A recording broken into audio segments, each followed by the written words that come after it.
Olá a todos, o meu nome é Ana Carneirinho e hoje falaremos de duas ligações químicas diferentes, a ligação iónica e a ligação metálica.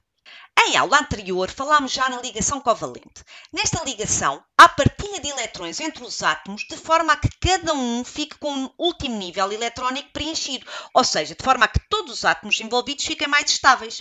A ligação covalente estabelece entre átomos de não metais, como por exemplo o hidrogênio, o carbono, o nitrogênio ou o oxigênio. E deste tipo de ligação resultam substâncias moleculares, como por exemplo a água, o dióxido de carbono, o amoníaco ou o dihidrogênio, ou então resultam estruturas de redes de átomos como aqueles estabelecidos pelo átomo de carbono, como por exemplo na grafite ou no diamante. Já a ligação iónica se estabelece entre metais e não metais, como por exemplo o fluoreto de sódio, o cloreto de potássio ou o brometo de magnésio. Ora, como todos os metais dão origem a íons positivos e os não metais a íons negativos, esta ligação estabelece pela atração elétrica entre estes dois tipos de íons. A ligação iónica também pode ser descrita como uma transferência de eletrões. Temos, por exemplo, o cloreto de sódio, em que o átomo de sódio cede um eletrão, tornando-se um íon positivo, Na+, e o cloro recebe um eletrão, tornando-se um íon negativo, Cl-, o íon cloreto, e por atração elétrica estes dois íons mantêm-se ligados entre si numa ligação a que chamamos ligação iónica.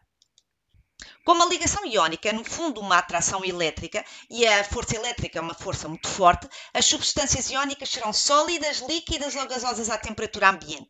Como nós sabemos, se nos pensarmos nos sais, todos eles são sólidos à temperatura ambiente. Como as forças elétricas são fortes, são difíceis de quebrar e, portanto, todas estas substâncias, as substâncias iónicas, têm pontos de fusão e de ebulição elevados. Se estiverem no estado sólido, as substâncias iónicas não conduzem a corrente elétrica, porque não têm cargas livres na sua constituição. No entanto, se forem fundidas ou se forem dissolvidas em água, tornam-se condutoras porque os íons adquirem mobilidade. Já a ligação metálica se estabelece entre átomos do mesmo metal, por exemplo, cobre, ferro, zinco, ouro. Como os metais têm poucos eletrões de valência, têm todos tendência para perder eletrões formando íons positivos.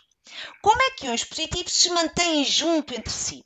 A questão é que, como todos os átomos vão perder eletrões, cria-se à volta destes átomos uma zona só de eletrões que não pertencem a átomo nenhum, a que nós vamos chamar um mar de eletrões, e o que mantém coeso esta substância é a atração elétrica entre os íons metálicos, positivos, e os eletrões, negativos.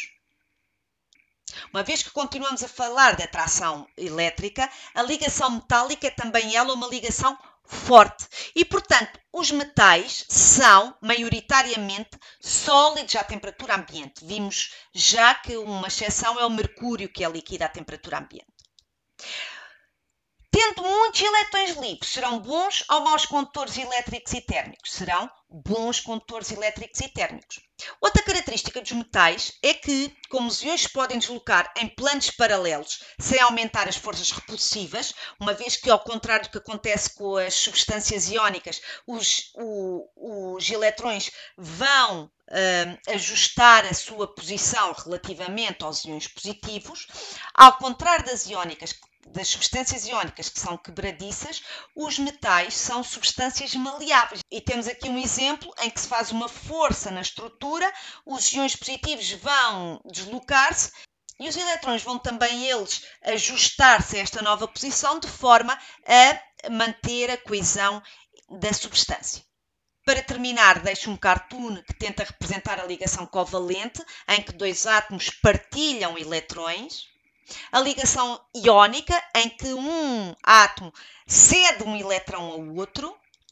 E, finalmente, a ligação metálica, em que os eletrões não pertencem a átomo nenhum em particular, mas que contribuem para manter a coesão da substância através de forças elétricas entre os íons positivos e os eletrões. Espero que esta sessão vos tenha sido útil e até à próxima!